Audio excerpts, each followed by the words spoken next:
Welcome to the College Knowledge Podcast, sponsored by the College Planning Network and Paradigm Financial Group. Whether you're searching for that right fit college, applying to college, or figuring out how you're going to afford it all, you're in the right place. You'll hear from deans, admissions counselors, student athletes, and scholars from esteemed universities and colleges around the country.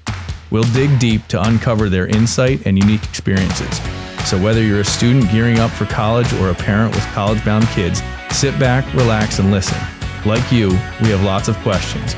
Our guests have the answers, and we're excited to share them with you. Let's get started. We want to help.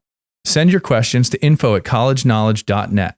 These can be about college, finances, careers, and anything else you have questions on. Hey, everybody. Welcome back to College Knowledge. I'm your host, Dave Kozak, alongside my co-host, Mr. Joe Kerins.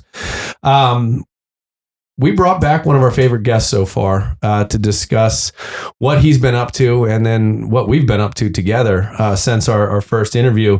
That's Mr. Ben Cooper with PreLawPro and also the mentoring guy. So, Ben, welcome back to the show. Thank you both for having me. It's a pleasure to be back. Yeah. So, you know, if you have listened to our first interview, Ben, you had a pretty awesome mission with PreLawPro, and it is expanded from there. I guess it's always been there, but tell us a little bit about what you're doing on the mentoring guy and how that kind of has developed into its own model. Yeah. So I think the way it came about is PreLawPro works with people who are aspiring to go to law school, and that's just naturally a lot of graduating college students. Mm-hmm. And one of the questions that came up a lot was, okay, I'm in law school now. What do I do next? How can I be developing myself so that I'm actually ready to work and enter the workforce when I'm done with law school? And I started working individually with clients in terms of helping them build a professional network, learn interviewing skills, and those kind of soft skills that we just don't really teach anymore. Mm-hmm. And that then blossomed beyond lawyers, and I've been working with some people in the finance industry, and I just realized there's this need for people to be able to acquire the skills specifically to get ready for the workforce when it comes to networking and finding mentors and developing in a way that if they don't have those resources, I think holds back their career development. And so that's where the mentoring guy came about. And, you know, we'll be launching a networking masterclass on the 1st of September to help people get ready. It's going to be a live course and a great way for people to get really plugged in and essentially apply the intelligence cycle. You're taking that from the national security space and applying that to how people develop a professional network. Yeah. So to give everybody some insight behind that, after our first interview, Joe, you kind of leaned over to me and said, "Hey, we need to bring this thing together because what we're doing in the college space, what he's doing in the law school and the pre-professional space and the graduate school now, there's a very symbiotic relationship there." Yeah, absolutely. For sure. So Ben and I have been talking on and off for better part of a year, I guess, 6 months at least, on trying to bring this to the CPN client base and really anybody that's interested in trying to get to a comfort level with that transition from high school to college, from college to graduate school, from college to work, from graduate school to work, and understanding what we're calling really, and the reliable truths in an unreliable world, right? Yeah. It's those things that are concrete that you're going to have to do. And the more educated you are on it leading up to that college application, that law school, medical school, graduate school application. And then the system doesn't really change when you go to get your first job. It's the same thing all over again with maybe a less intensive application process, but a more intensive interview process, right? So go ahead, Ben. I was just going to say, I think it's also helping current college students learn to speak an intergenerational language so they can communicate with their peers in a way that does not effectively work in the professional world. You know, the way that they might text or the way that they might email one another is not okay in the real world, and it will fracture some of those intergenerational relationships that you will encounter in the workforce.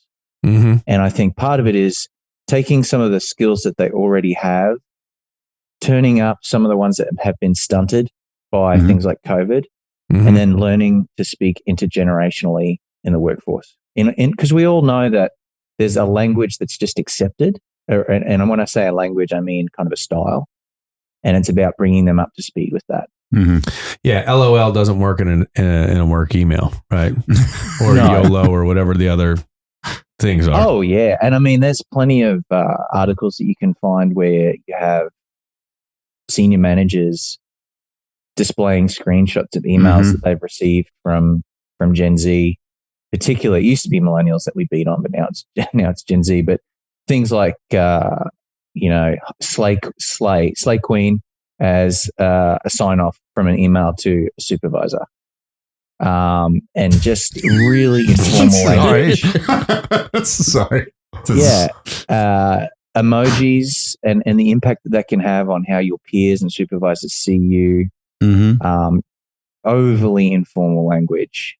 I have a story from a friend who works in a large law firm, and they had just brought in one of their new associates to talk about, an absence of attention to detail and showing up on time and taking their work product seriously. So they had this conversation. They go back to their office, and this same associate then sent out a text message to all of the partners about a kitten that they had that they were trying to put up for adoption. And they were just talking about this disconnect between, we've just had a conversation about your work product, and now you've used a system of communication that we gave to you for business purposes and for serious purposes, and you've used that for a personal purpose. And in doing so, have kind of disregarded everything we talked about. And just the way that this associate was viewed as a consequence of one text message, which was innocent enough, meant that person was never really going to go anywhere at that firm. Yeah, and I think there's it's bigger than that, because you really only get one chance to have that impression, right? People are going to judge you, and this is something that society is trying, like, oh, you can't judge anyone. Fine, don't judge anyone. I'm telling you, you're going to be judged. You're going to be judged on performance reviews. You're going to be judged on your work product. You're going to be judged on your emails, the way you talk on the phone. You're going to be judged on all that stuff. That's the real world, right? Yep. And so if you have that one moment where you send the stupid email, the stupid text, or the unprofessional communication, anybody that receives it, that is an instant judgment of you and permanent. It doesn't just wipe away. And to go, and I've had this experience even in my own business where, we sit down. I don't expressly say exactly, but I imply heavily on a couple of different subject matters. And it does not compute down to the level it needs to compute down to. And what that story reminds me of is that idea that we don't have to tell you, we shouldn't have to tell you, don't use emojis, don't use the LOLs and whatever you call those things. Don't use your phone for anything but business use. But it's you have professional communication tactics. You need to use professional communication tactics, right? That, to me, in the professional world, is enough that a professional would know all of the use cases and applications of that knowledge. And that is where that disconnection happens. And I think it's a matter of a lack of corrective behavior historically, right? I'll put some of that on the parents, allowing it to just kind of infiltrate the system. I think there's a laziness to it, right? It's easy to send an emoji or a GIF as opposed to express it in words, right? Words take longer to craft and curate. But that corrective behavior hasn't resonated throughout the child's upbringing or whatever, whether it's in school, whatever. Just kind of like, oh, all right, minor infraction, move along. Well, it's a minor infraction, but let me tell you how that manifests over the next 10 years of your life. And if you continue to do that, and there's an expression on my bulletin board that says, what you allow is what will continue. So if you don't like it and you don't want it, don't allow it. And I think that's something that is hard specifically for Gen Z right now to deal with, because I don't want to say they got a raw deal, but we've been very loose and lackadaisical, and it's going to manifest in a difficult upward mobility for that generation. Yeah, and I think part of that, I mean, we've all been young. We've all been young professionals. We've all made mistakes. Like I can without question remember, like, oh gosh, why did I send an email? Like, why did I do that way? And I look back and go, oh, I shouldn't have done this. I think what's happened in the last decade specifically has been this blurring of the professional and the personal. Mm-hmm. So that when you started working from home, taking classes from home, things kind of merged. Mm-hmm. And I think for a lot of people that meant the way we behaved, the way we conducted ourselves merged the personal and the professional so that we could be overly personal in professional settings. Mm-hmm. I think the other thing that plays into some of the confusion that Gen Z has as to why we have to do things a certain way is because a lot of the times we're not explaining to them why it needs to be done this way. And helping them understand, like, there's a reason that we all have this understanding at a professional level of why we need to interact this way. But I do think you're right. I think the way that parenting has happened in the last decade has had a huge impact. And this is the delayed impact of failure. If you protect your child, and I use that term specifically, and then you protect your high school student, and then you protect your college student, they have never had a chance to fail. As you get older, the stakes are unavoidably higher. Mm-hmm. So they will fail. It is going to happen. It is an unavoidable reality. But we are allowing them to fail when the stakes are much, much higher than they need to be. Like, for example, their first job, instead of saying, hey, you didn't hand this paper in on time, as in your senior year, I am not going to help you. This is a consequence of your actions and choices. They learn that decision. They learn the consequences then, so that down the road, their first failure isn't a major failure. I got a D in an English test as a senior. I loved English, and it was because I was lazy, and it was because I took the test for granted. I was fortunate that I had a parent who said, well, what are you going to do differently next time? Instead of calling the teacher. Yep. Why didn't little Benny get a better grade? He's normally been an A student. It was a consequence of my failure to take the test seriously. Mm-hmm. I never allowed that to happen again because it was senior year. Like, it was a big deal. Mm-hmm. So allowing them to have the opportunity to fail where the stakes are relatively low is super important. And even in the workforce, that's a great word for people who are supervising, younger employees, is allow them to have some failures where the stakes can be relatively low and when the mistakes can be fixed. Because what you don't want to do is crush them. You want to break down some of the weaknesses so they can be built back correctly. Well, it's funny too, because I even look at going to the playground with my kids. And when we had one child, my wife was like, no, don't do that. That's dangerous. Don't. I'm like, let her go. If she falls and it hurts, she will not do that again. We're going to make sure she doesn't break her neck. We need to make sure there's no broken limbs, but bumps and bruises and scratches and understanding, like, I've told you 7 times, that's hot. If you touch it, it's not going to feel good. They touch it and they never touch it again. You can tell them 1,000 times, but consequences matter. And that's how we learn best, when there are consequences. I think your point that is tremendous, and a lot of what we'll be talking about in that reliable truths and unreliable world is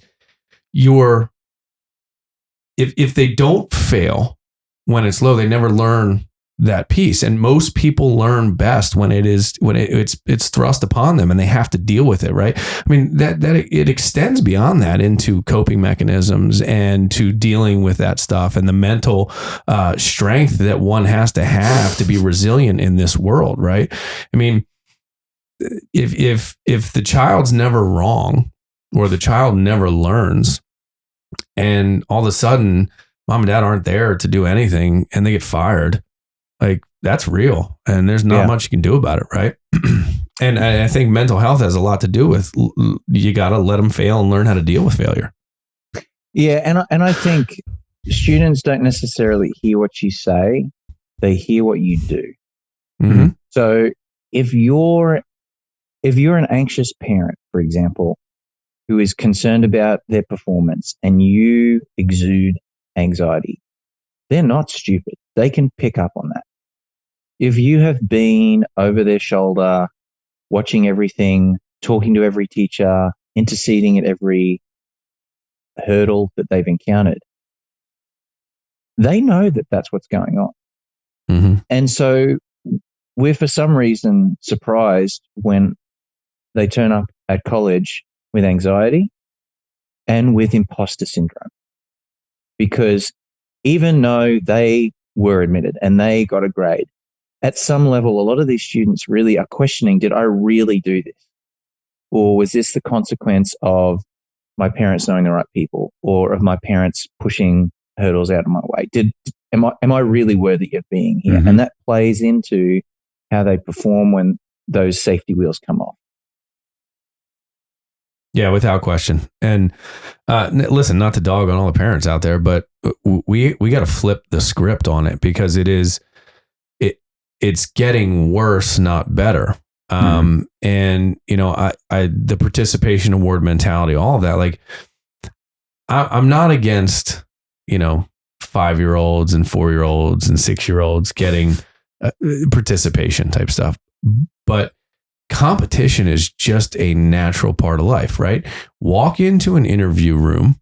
There's 6 candidates in the waiting room. There's 6 conference rooms. There's 6 people in those conference rooms, and all 6 of you are going to go one to the next, to the next, to the next, and you're going to have 3 hours of interviews back to back to back with 6 different people. That is the purest competition there is, right?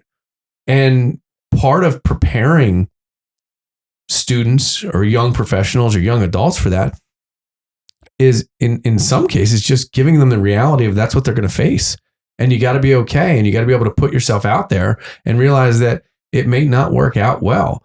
But if you go into that and you haven't developed those soft skills that we talked about and the stuff that we're going to be talking about in Reliable Truths in an Unreliable World, that could be a devastating blow to that soft ego, or that unrefined coping mechanism, or that anxiety ridden individual that just hypercharges those things. Yeah. And it's funny to bring this into my life right now. So my daughter, she's 8 years old, and she was shocked. I think I might have mentioned this in another episode, but it was about 6 months ago. We were watching a basketball game, like the Sixers, and she starts asking, well, when do the guys on the bench get to play? I said, well, what do you mean? And she goes, well, everybody gets to play. I was like, no. Like, she didn't realize that it is, the best get to play. Like, you can make a team, you cannot make a team. Like, she had no clue that this was reality. Now, I know she's young, but she had never even been introduced to any type of sports environment that it wasn't just about playing. So lo and behold, after teaching her that, we get to the discussion on spring sports this year, and love her to death. I said, do you want to play softball? She said, no. I said, well, why not? And she said, well, I know that I don't want to practice because I don't enjoy it. And if I don't practice, I'm not going to be better than other people. So I'm probably not going to get to play. I was like, well, you could change that. But she said, I want to try something else. So now she's playing lacrosse. She is out there every single day practicing lacrosse. I'm like, she made that decision, not me. But she heard like this little lesson, she was so shocked to learn it, and then applied that to herself at 8 years old. I was like, hey, you go. Yeah. If lacrosse isn't it, well, now hey, you tried something, it wasn't it, move on. But it's just interesting hearing, kind of different things that go through life, and it's pretty amazing how young people can learn these lessons. Sure. If you give the chance to be had, right? So, well, and I think just to piggyback on the back of that, for a long time we've focused on self-esteem. Like, we have to have students and kids with high self-esteem. I really think that's been a misstep. I think what you really want to try and focus on is self-reliance rather than self-esteem. Because if you can build a self-reliant student and a self-reliant young professional, that will breed confidence, which is going to make the same result as building someone's self-esteem was supposed to. Mm-hmm. And well, the question then is, how do you do that? Well, if you've got, a younger student, you've got to give them opportunities to build some of that confidence. Maybe that's a set of chores. Maybe that's, hey, can you run into the store and get some milk for me? Just giving them little opportunities to build some of that self-reliance. And then those opportunities escalate as they establish, confidence and competence.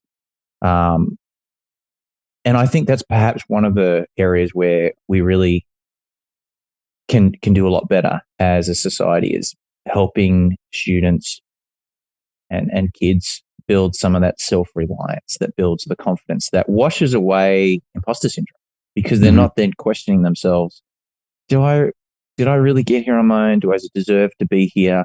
Mm-hmm. Instead, they've got this confidence of, yeah, it's going to be difficult, but I've done this and I've done this and I've done this and I managed to make that happen. So I think I can give this a good go. Yeah. And it's actually, at a certain point for my older two, I still haven't done it for my 5-year-old, but I think one of the most powerful questions in the sales world is actually one of the ones that I've applied to my older two kids now. And it's the question, why?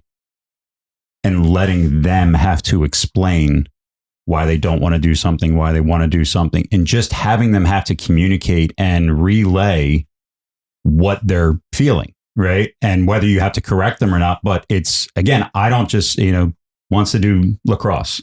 I don't say, okay, why? Like she has to be able to justify her decisions. And I know that has, again, pays dividends over time, because they think internally and then they can communicate that to me on why they think it's a good decision. And that question of why is, again, we deal with high school students. I want to go to the school that costs $50,000. You have 3 other schools that are going to cost you 20. Can you tell me why you want to go there? You're going to be in debt. Why is that a good decision? And there's not a rational answer. Because I want to go there. Okay, that's not good. You got to be able to justify more than that. So again, I think a lot of the stuff that you're talking about, some communication aspects, I love that question, because at any age, it can be so powerful to be able to really back up your opinion or whatever it may be. It's not just a parroting. It's not just, oh, that's what someone else. No. Why do you feel that way? And getting them to communicate that. If you didn't know, we're on Instagram, Facebook, Twitter, and LinkedIn at Elite Collegiate Planning. Make sure to share and tag us. Well, I mean, and again, I think I just want to echo what Dave said before. We're not trying to bash on parents here. No. Because I understand that a lot of what drives what we're seeing is good intentions. Parents want their students to have good outcomes, to be able to build a good life, to be better off than they were. That is a good, solid motivation. But I just think we've misstepped on how we do that. And part of that is because we haven't learned to trust them and they haven't built trust in themselves. A lot of parents feel this need to, like, this is the plan and I am going to drive you through this plan, whether you want to or not. So I spent, quite a bit of time in higher education before starting PreLawPro and the mentoring guy. And every semester I would have a handful of students who would come to me and say, I'm in this major. I do not want to be in this major. But my parents said I have to be in this major. And if I don't stay in this major, they're not going to pay for me to stay here. Mm-hmm. Mm-hmm. And so what that is that's you projecting your goals and dreams onto that student. Mm-hmm. Even if it's washed in with the intention of them wanting to have a good outcome, the reality is they're individual adults. Whether we want to recognize that or not, we have to allow them to start making choices and give them opportunities to exercise on autonomy. We also have to recognize that the outcomes of your students by society's measure are not representations of your quality as a parent. I have students I had one engineering student who was like, I don't really want to be here. I really would just like to go and get a trade. I like working with my hands. I really wish I could just go and do that. But in a lot of parents' minds, going and getting a trade is seen as lesser than going to college. And that's an example where you have to step back and say, well, what is it that my student actually wants to do? What's going to give them the best opportunity to thrive in terms of their aptitude and their interest? and allow them to start making some of those decisions, even if we don't love them ourselves. Those decisions, I mean. Yeah, I think it's in part empowering people to make choices. I think one of the things that we've talked about, Ben, I know you and I've talked about, and I've talked about with everybody in our organization, is this idea that if you don't allow students to make decisions about some of the more minor things in life, you're not teaching them the skills of decision making. And so when you get to this massive decision on college or what to study or where to go, they're paralyzed because they don't know how to make that decision. They end up with the answer that is, well, that's just where I want to go. Yeah. I mean, it's the best school I got into, or whatever the case is, because they're not prepared in critical decision making. And you don't just one day wake up and you make critical decisions and you make them perfectly, right? It's a long sequence of learning on how to make a decision. Well, why would I do this? If I do this, here's the outcome. I don't want that outcome, so I'm going to do this, And so when you go down that like autopilot pathway with parent and student in mind, you're eliminating some of that decision capability, and you're eliminating that part of the brain, logic and reason, that needs to be developed in order to make sound decisions in the future. And that will manifest at the college level. It will manifest at the job level. And so I think it's this idea that I always use this analogy of bumper bowling, right? When I was a kid, if you couldn't roll a ball down the middle, they blow these tubes up. Now they have these little things that just spring up. You get any lane, can be a bumper lane, whatever. But the point is, the ball can go left to right. It can move, right? We're going to keep you out of the gutter, which I think is the perfect analogy for parents. Keep your kids out of the gutter, but give them some leeway to maneuver themselves on the court, whatever the court of life that they're playing, because it will make for better decision making and easier conversations. I mean, Joe, we've had those tough conversations with students, which is like, hey, if you do this, it's $100K in debt, right? I don't know why you would do that when this option right here is no debt. Yep. Well, that's just where I want to go. Tell me how you can justify that financially, academically, and socially. And a kid can't do that, because to first of all, to justify $100,000 in college debt financially, you have to tell me what job you're going to get, what earnings potential you have, and how quickly you're going to pay that debt off, and at what opportunity cost. Meaning, had you not had to spend $100,000 in debt payments, what would that $100,000 have been for you in 10, 15, 20, 30 years? Not to mention, did you delay buying a house? Did you delay getting married? What are these things that are going to occur in your life? And I think the other part of this that we always have to keep in mind as parents is that, the human brain's not fully developed until it's 27, 28 years old, right? So we're asking for some of these critical decision points with an underdeveloped mind. And that's where the bumper bowling comes into play for me. It's like, hey, I'm going to give you as much leeway as I possibly can, but I'm not going to let you drop into that. I'm not going to let you go there. And you got to be 18 to get a tattoo. But you can go and sign up for 6 figures in debt before Correct. Yeah. And it's unfortunately, I don't know. And I love the point you made about kind of the self-esteem was a focus of, you need to build your self-esteem. You got to build yourself. You got to love yourself. I agree wholeheartedly. But you don't get that by just talking it. You don't get it by just saying it. You get it by doing things that empower. And the one thing that we do in my house, which I think is a very good thing, is I don't often tell my kids like, hey, oh my God, I'm so proud of you. What I do is ask my kids if they're proud of themselves. It's like, hey, I just did this presentation. It's like, man, I thought it was great. How do you think you did? Are you proud of your presentation? Because that I want them to own it, right? That self-reliance. I want them to know that if they stand in front of a room and they're proud of what they did, man, own it. Do your best and forget the rest, right? But if you didn't do your best and you're not proud of it, Ben, the big question is, what are you going to do next time so that you are proud of it? Do you need more preparation? You want to spend some more time doing it, right? Because I think that and I'm very proud of my children. And there are moments where I just go crazy with pride. But I want them to be proud of themselves so that they get that self-reliance, so that they're confident when they speak. And one last thing I'll say is, my oldest daughter is a little bit shy sometimes. My son, not shy. He's down. What's the deal? So we were at a ski lodge. We were skiing all day. We took a break. We're eating lunch, and my daughter orders food, and she didn't get a fork.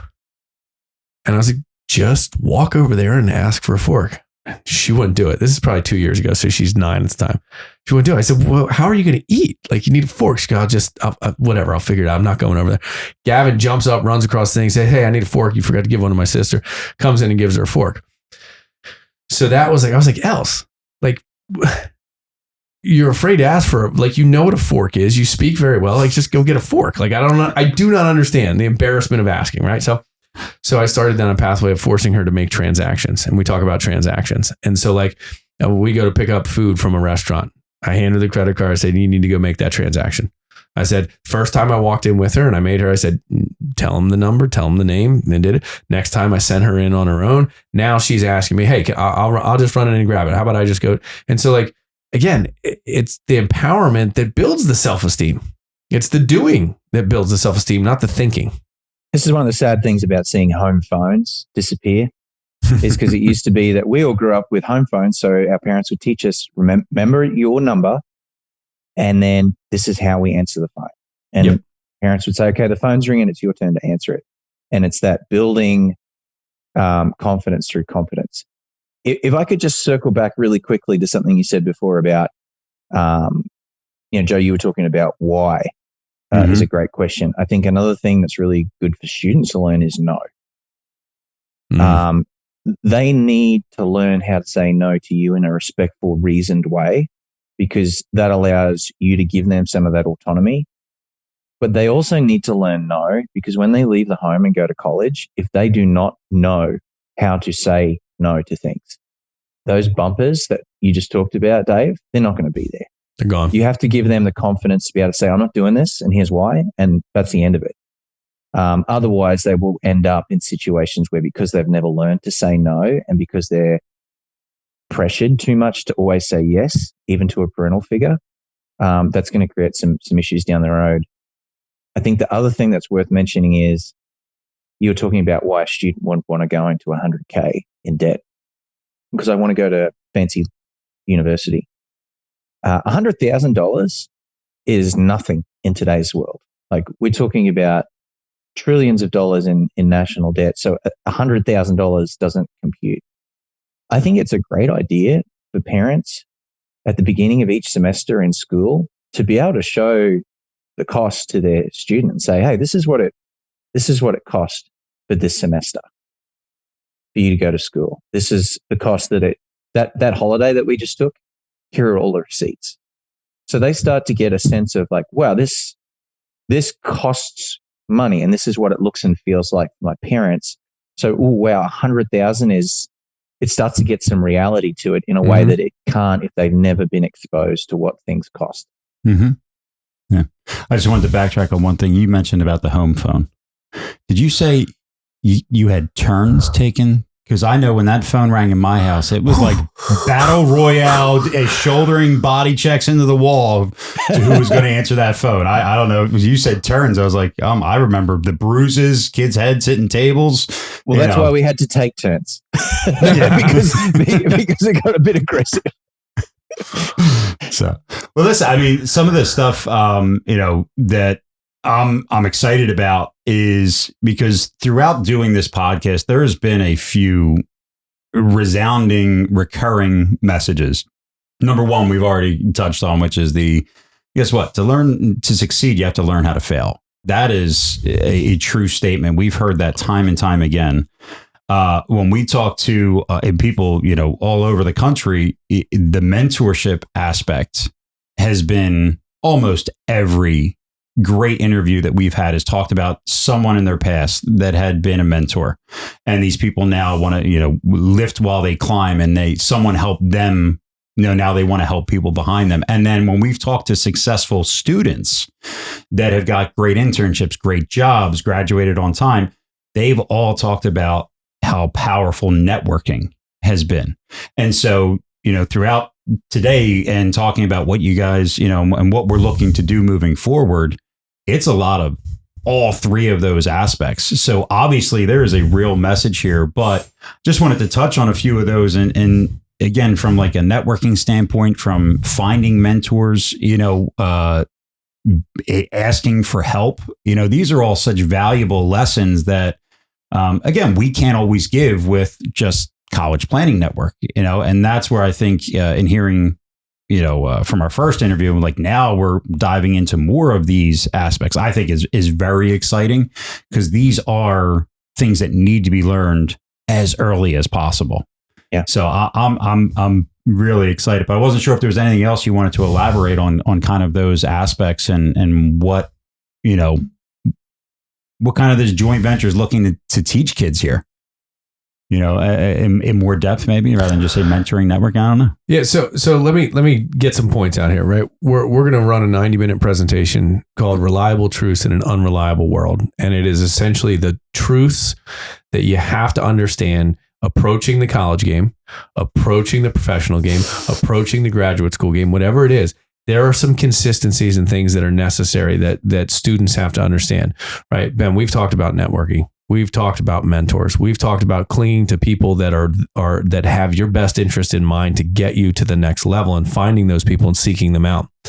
One of the things that we're going to do in this 90-minute session is give parents and students I would say 20,000 foot view of a little bit about what to expect, what you need to prepare yourself for, a little bit about how to navigate in the changing environment, and then a good deal of like, hey, take this step, do this thing, go through it. So the idea behind it is our kind of crash course for CPN families, for really anybody that wants to learn this stuff. It's going to be an open registration, and I think it's going to be a jumpstart of a concurrent series of things that we're going to do.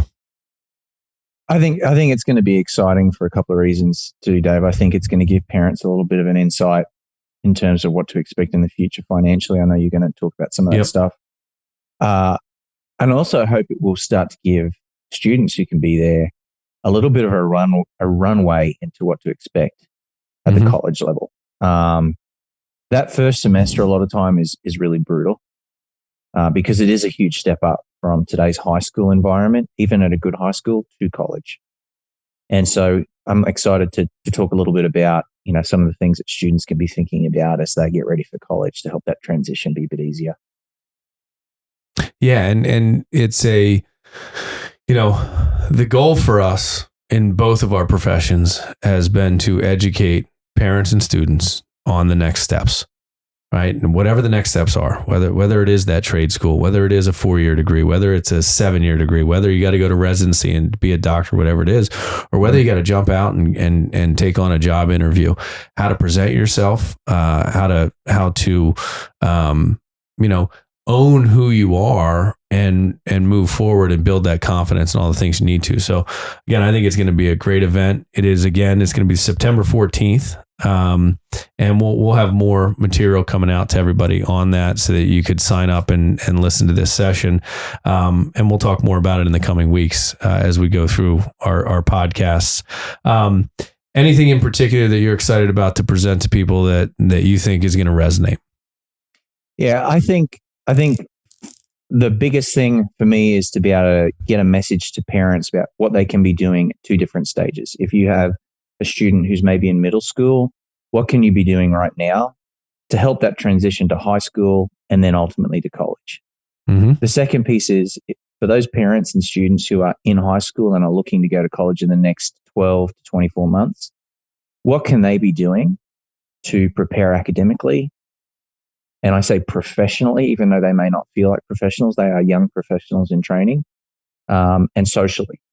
How do they build, like I said, the power to say no, the power to have confidence in their own self-reliance instead of being reliant on self-esteem, which can flow up and down, and also how to build some of the disciplines that will help you become not only a more effective student, person, professional, but a happier one as well. Yeah, I agree. We're looking forward to it. Be on the lookout for more information on the Reliable Truths in an Unreliable World presentation we'll be putting on September 14th this fall.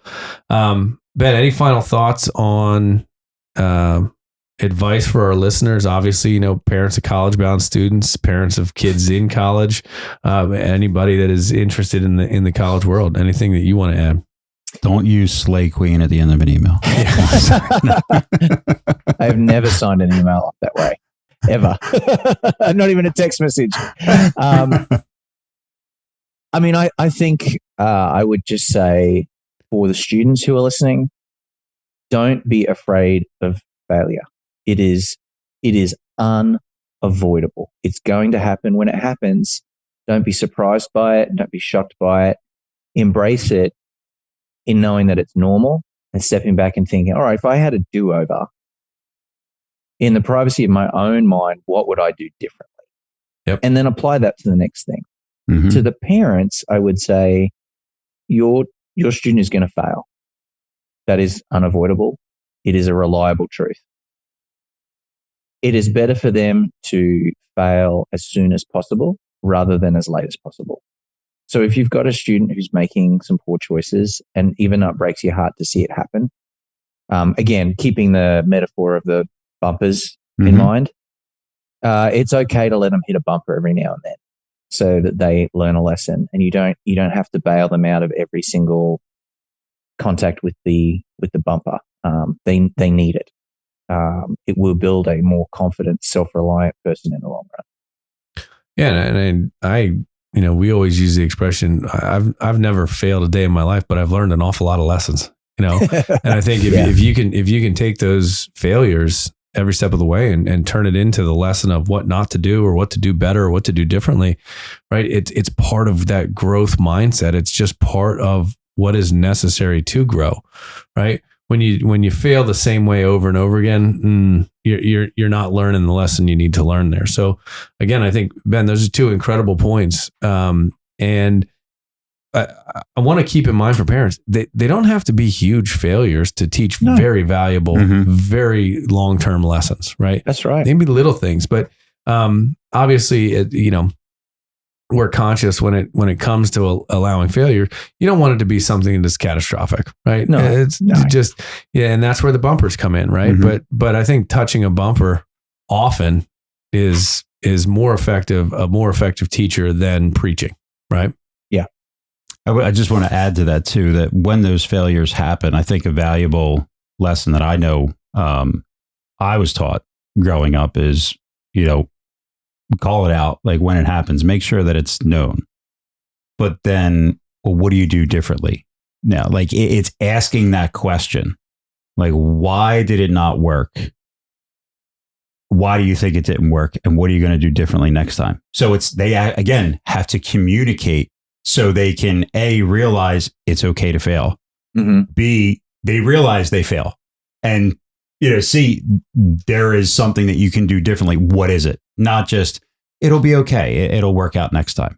No. Dive into it a little bit more. Again, a couple more questions can really go a long way. So I think there's something else that we didn't touch on that I need to say before we end this, which is, and I recognized this from my daughter the other night. You have to be honest with yourself, because if you're not honest about whether you prepared properly or you did all of the stuff, you're not being honest in your reflection. You're not getting what you need to, right? And I'll tell the quick story. She was pitching in a softball game. It didn't go well. I wasn't there. I asked her afterwards to fill me, and she says, I did all right. Completely fabricated. She did all right, and I said, well, how many walks did you have? No, she said, I struck out 2. I said, well, how many walks? Because that's really all that matters in my mind. I don't care if they hit the ball or you strike them out. I care if you walk people, right? No free bases in those sports. And she said, I think I had 3. And I was like, oh, that's not terrible. Well, her coach texted me later and she had 6 walks. And I said, yo, girl, like, stats don't lie. You can't tell me you had 3 walks. You had 6 walks, right? That's twice as many as you told me. That like you were 50% wrong in that thing. And so she wasn't being honest with herself about her actual performance, and then reflection then was kind of buffered. So you have to be honest to be able to have that reflective lesson come out of it. Yeah, and I think, and this is obviously a topic that I suspect we'll probably talk about at that seminar that we just talked about. But I think every student, and this is especially the case for parents who maybe feel conflicted about this, every student should get a job, because it puts them in a situation where you can't intervene in the same way. Mm-hmm. And the lessons they're going to learn are not life-altering lessons like, oh, you didn't show up on time, so you know there's a consequence for that. Just putting them in situations where they're going to build some of that self-reliance. You don't have to be the person who's having to make a decision about whether a consequence is felt, but you're also there for them to come home and say, oh, I'm really unhappy. Here's why I'm unhappy. And that's where you can go back to those questions that you were talking about, Joe, like why? Well, did you show up on time? Are you really working well as a team member? Are you being respectful? Are you following the policies? And it's just a really good medium to develop all of the skills that we've been talking about. Absolutely. Love it. Yeah. And again, I go to like some of the questions that I have. We've talked about kids, but I can tell you, being a store manager at a retail sporting goods store, training people in the finance world, it's the same lessons. Yeah. And we talk about giving them to kids now. I'm giving them to salespeople that this is their career. It's the same thing. So this is part of the reason why I say, hey, if you got the chance to teach these at a much younger age, it can be extremely valuable rather than having to learn it as a first job. That's all. 100%. Love it. All right, guys, it's been College Knowledge. Stay tuned for more on reliable truths in an unreliable world. I believe the website registration page is going to be www.elitecollegiateplanning.com/reliable truth. Till next time, this is College Knowledge. Thanks everyone for being a part of College Knowledge, powered by Elite Collegiate Planning. Just as an FYI, we are guaranteeing that you will save money on college by working with ECP. This is a guarantee that you will pay less. Book a free consultation at elitecollegiateplanning.com. Thanks for listening to the College Knowledge Podcast with your hosts, Dave Kozak and Joe Kerins. We hope you enjoyed this week's exploration of higher education, sponsored by the College Planning Network and Paradigm Financial Group. That's all for this episode. See you next time.